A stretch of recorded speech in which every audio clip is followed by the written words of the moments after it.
Okay, welcome back. This is the third tutorial. What we're going to do here is add a little bit of melody and then see how we can build up the song a little bit more.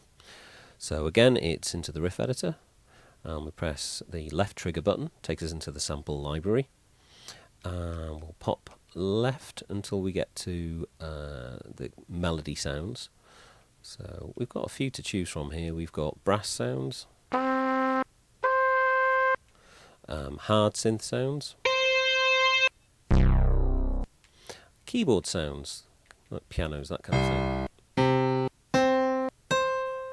Might be wondering why we've got all these different octaves of keyboard, or the piano in fact.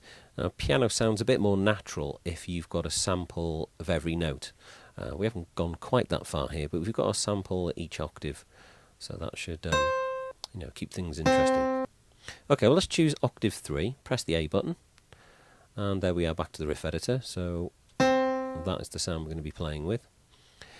Now if we place another note up here, and then press the start button, we've got two notes at the same time, which is basically called a chord. You can have a 3-note chord if you have another one there. So let's add that to our song. We won't put them on the beat, we'll put them here.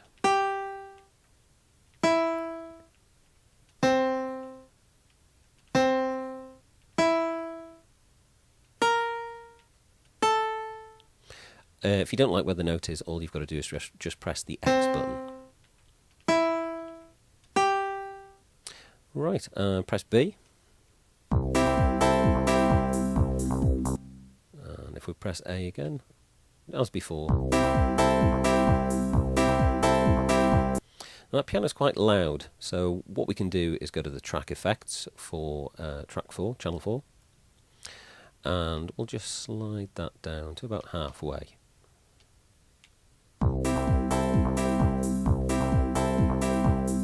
Okay, and if we go back into there again, let's move them over to the right hand side a little bit. So there we go.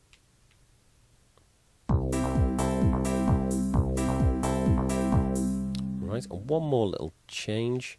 We'll go down to the effect level and we'll ramp that up a little bit, and we should now get some reverb on the piano, so it'll make it sound a bit more interesting.